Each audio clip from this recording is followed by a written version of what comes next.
This is my lazy folder structure video guide, because nobody wants to watch 15-minute videos on how to do simple folder structures. Let's go! I keep all my data, preferably on the D drive, nothing on the C.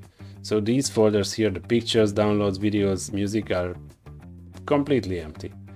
And I don't really find much use for them. I put everything in a single place on the documents, games, learning, music, pictures, projects, videos, everything. Let's take a look inside the project. I number folders and then I give them a name. This helps me keep them organized from the first one to the last one, and the order is always the same, so I sort of have a chronological order in them. If I put something in the archive, then I can make it disappear and make the whole list shorter. If I want to take a look at something that's been archived, I just go inside, no problem. And it doesn't matter if the archive becomes very long because, well, I don't use it that much. Whatever is being used is out here. I don't really bother with shortcutting to the desktop and pinning here unless it's absolutely necessary. I usually find this system to be such a flat folder structure that it works easy anyway, and since things are relatively close to each other, it's very easy to jump between opening files. It works well for me. Inside the folders, I only keep as many subfolders as absolutely necessary, and usually not a general structure but very specialized for whatever I need it.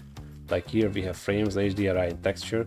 Now this would not make much sense on a video editing project, so this is fine for Blender, but for video editing I use another system. Granted, I'm not the best video editor out here, so this is to be taken with a grain of salt, but I separate footage, pictures. Sometimes if there is a lot of music, I create a separate folder for the music, etc.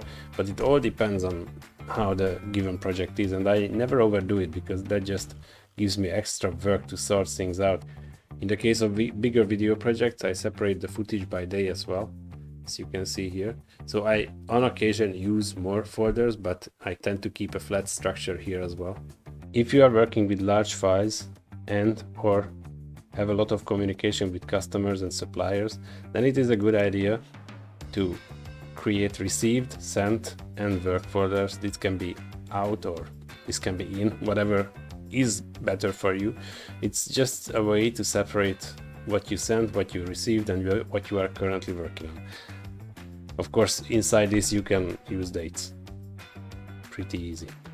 I've seen people do yearly folders inside here, and I've worked with such for the project structures before, but I don't do it usually because it's just an extra amount of separation and you don't really need it, because for example up to like 20 folders you can easily oversee them without even scrolling, so I find it kind of redundant. Except if, of course, in a single year you have more than 20 projects, then yeah, it can be argued that it's useful. Okay, so this is it for this video. Let me know if you have any better ideas. Then I have to start again. Or not. Do you want to be in it? You can. Now you will be in